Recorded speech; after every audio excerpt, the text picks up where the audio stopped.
Hello everyone, welcome to the introduction to ALeRTO Early Warning System. I am Raymond Ong, Technical Staff of ALeRTO. Here are the objectives for this topic: to discuss the concept of ALeRTO Early Warning System, to equip the participants with the knowledge and skills on how to interpret the information generated by the ALeRTO system. For the outline, what is ALeRTO Early Warning System? How the system works? Rain and water level threshold. So these are the values being used by the ALeRTO system to compare and send information to the LGUs via SMS. As for the response mechanism, this will serve as basis for monitoring the actions and activities of the LGU. Last is the ALeRTO website.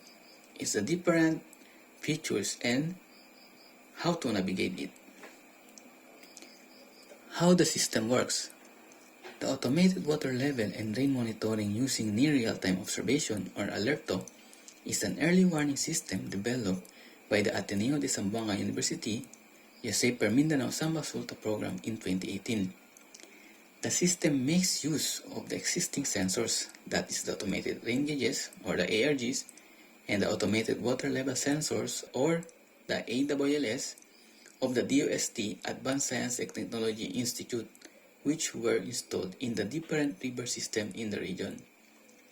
The device is programmed to monitor the DOST ASTI for the critical water level and rain data, and the Philippine Atmospheric, Geophysical, and Astronomical Services Administration, or PAGASA, for the status of the hydromet data in the region.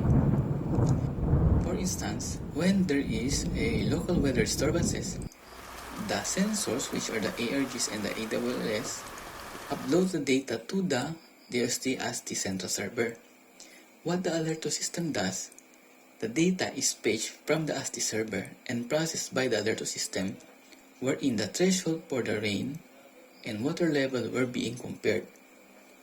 Once the actual value of the sensor match the defined threshold values, it will automatically transmit the data to the LGUs and the government line agencies, which are part of the system. So that is the DOST, OCD, and the ALG. As for the rainfall threshold, according to PAGASA, the given rainfall warning threshold is only valid for Metro Manila or similar urban area. The values here are obtained after analyzing of flood events in Metro Manila. However, in the absence of rainfall warning threshold to the other areas, the manual will be utilizing this rainfall warning as a reference pending the analysis of the rainfall warning threshold for the other areas in the Philippines. As seen, the rainfall threshold is categorized according to color-coded warning. Each color warning has its threshold values. For yellow, it's 7.5 to 15 mm of rain, which is identified as heavy rain. For orange, it's 15 to 30 mm, which is intense rainfall, and lastly is the red warning, which is 30 mm above and identified as torrential warning or torrential rain. For the water level threshold, we follow the same color-coded warning for uniformity. For color yellow, it's warning, orange is alert, and red is critical. As we know, every river has its own peculiarities. Your river is not the same with my river, giving different threshold values in every river profile. The values were measured in meters and according to bankful, meaning the spilling level of the river whichever is lower, either left or right bank. The identification of the percentage that is 60, 80, and 100% bankful is the level of the water in the river following the lowest part of the river banks which the sensor or where the sensor is installed. Now, how did we get the water level threshold? To get the threshold values, we do cross-sectioning of the river using GPS. These are the example of doing cross-section. As seen, this was last year doing cross-section of some rivers in Zamboanga del Norte and Zamboanga City under ALeRTO pilot areas. The objective of doing cross-section is to get the river profile. We need other equipments and workforce from the LGU to help us gather information to some rivers that are difficult to do the profiling. For the sample SMS, so these are the sample SMS sent by the ALeRTO system. The details includes the color warning, the location of the sensor, the river basin, the current value of the sensor from that event, the date and time of the water level. For instance, the Sibugay River in Zamboanga, Sibugay, and Manican River in Zamboanga City. As of the moment, almost all the sensors in the Philippines are still down, and ALeRTO is dependent on the sensors. Without the sensors, ALeRTO cannot function. As for the response mechanism, the response or feedback mechanism should serve as basis for monitoring the actions and activities of the LGUs on the ground as they respond to the flooding or a disaster.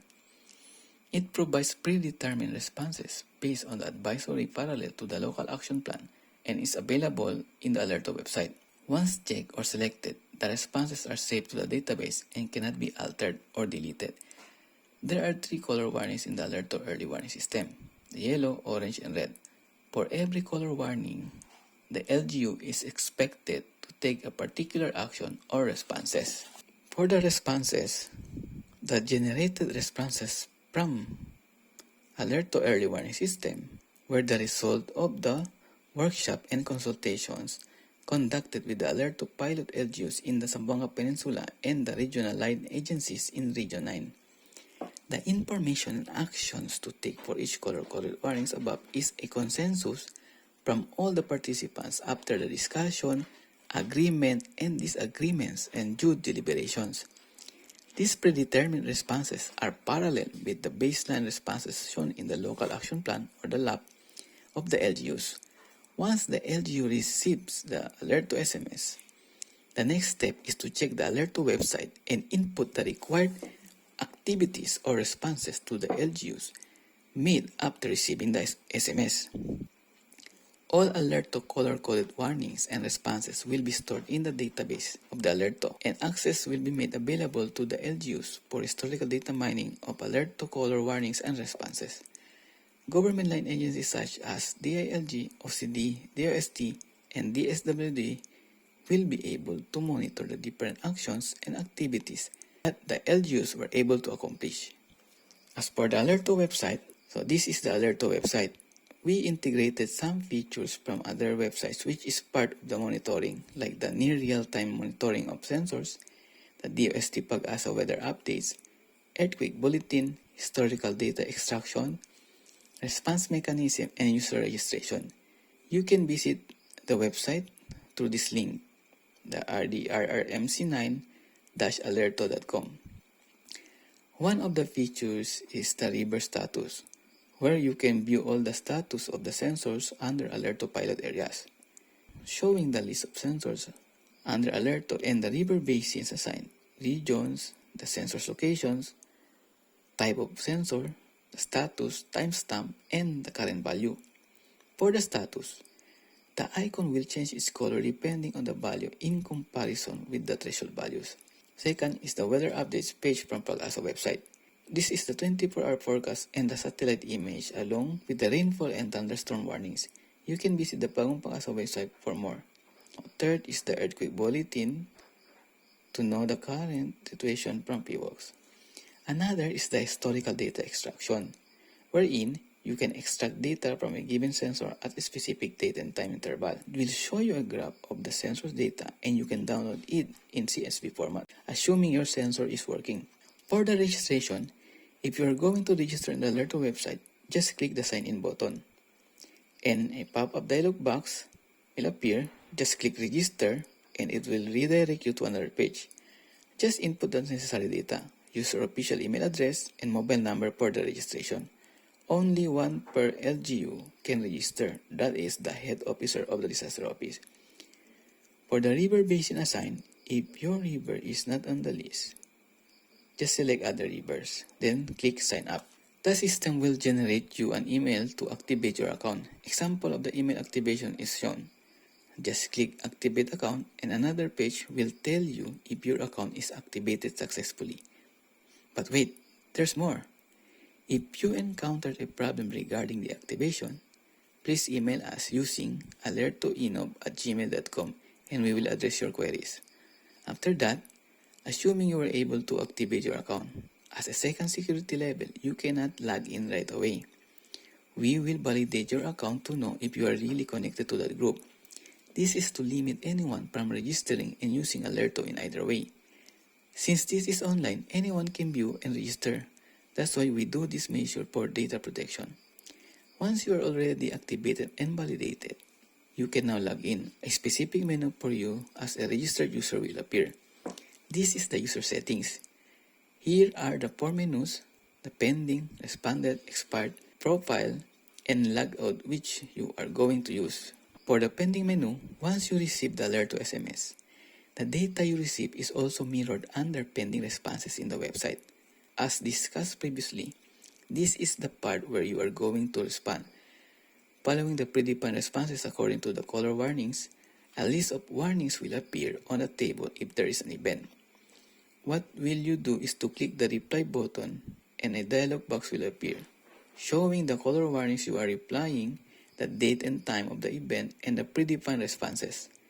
Just select by clicking the box and click the reply button to submit the reply to be registered in the database. You will be able to see your responses if successful in the responded menu. All the data shown here can be exported in CSV, Excel, PDF, or even print the data.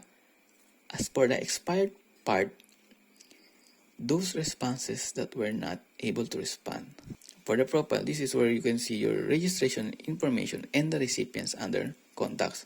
This is part where ALeRTO system checks to whom the data is sent via SMS. You can add recipients other than yourself to receive the SMS from ALeRTO. Just limit your recipients so that the ALeRTO device will not be congested with regards to the sending of text messages. To add, just click the Add Recipient button. A dialog box will appear and just fill in the information needed. You can always delete if you don't want to receive the SMS. You can always delete it if you don't want to receive the data or the SMS from ALeRTO, or you don't want that person to receive the message permanently. But if you want to retain the information, just click the highlighted Enable link and select Disable. That specific person will not receive the SMS. That specific person will not receive the SMS from ALeRTO unless you enable again. For the conclusion, to reiterate, ALeRTO is a sensor-based riverine flood early warning system. ALeRTO does not replace any active and working early warning system that you already have. ALeRTO is for all LGUs. ALeRTO is improving and evolving. We require your comments, suggestions for a better early warning system for flooding. Okay, with this, look deep into nature and then you will understand everything better. Muchas gracias.